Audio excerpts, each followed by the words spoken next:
大家好，天堂紀念版韓服舉辦線下活動，活動將在4月25號跟26號進行，時間剛好就在火龍窟更新之後。這個線下活動似乎要自己報名，而且不是隨便就能去的，要經過官方審核篩選後的玩家才能入場。只要你入選能夠進入活動會場呢，你就可以拿到參加獎。這個參加獎還蠻有誠意的，有7天的加速符咒，然後消耗品袋子，還有5個 ATS 齒輪。接着現場還有衝裝大賽活動，在官方提供限定的時間內啊，現場玩家挑戰將射弩機之劍強化到最高等級，最後衝到最高等級的玩家可以獲得祝福武器選擇箱，內容物就是祝福射弩機之劍、祝福力杖跟祝福十字弓，3選1。不過這些武器呢，應該都是加0的。再來還有韓服的 KOL 組隊挑戰地龍的活動，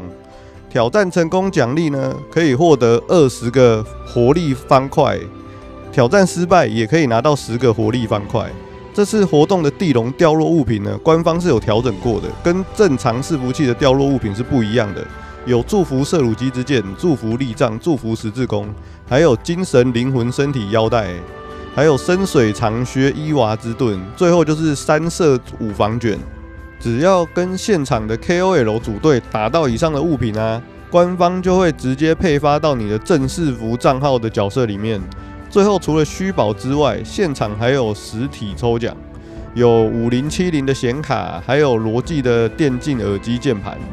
還有天堂經典版的周邊外套。從這個活動中呢，我們就可以看到射弩機之劍確定會在火龍窟版本登場，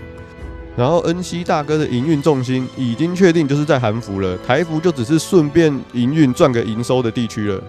看看台服現在的狀況啊，工作室數量真的是越來越多啊，排隊的噩夢也是再次上演。現在外掛也不只是工作室了，甚至還出現全身武防滿的，甚至有過衣裝的高階外掛，所以從這邊就可以看出來，台服玩家的遊戲體驗根本不在他們的考慮範圍內。台服現在還在玩的人，除了賺錢的以外啊，就真的是靠情懷在撐了。再來就是討論區有網友在問，為啥恩熙大哥不去對岸開服？在大陸地區境外遊戲要上線，必須要通過嚴格的審核啊，並且取得所謂的版號，就是營運許可證。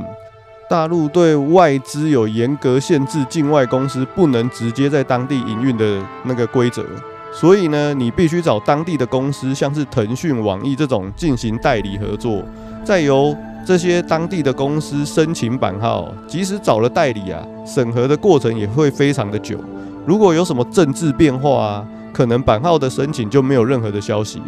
所以很多境外的公司啊，都會經營繁中版，就是台港澳的版本，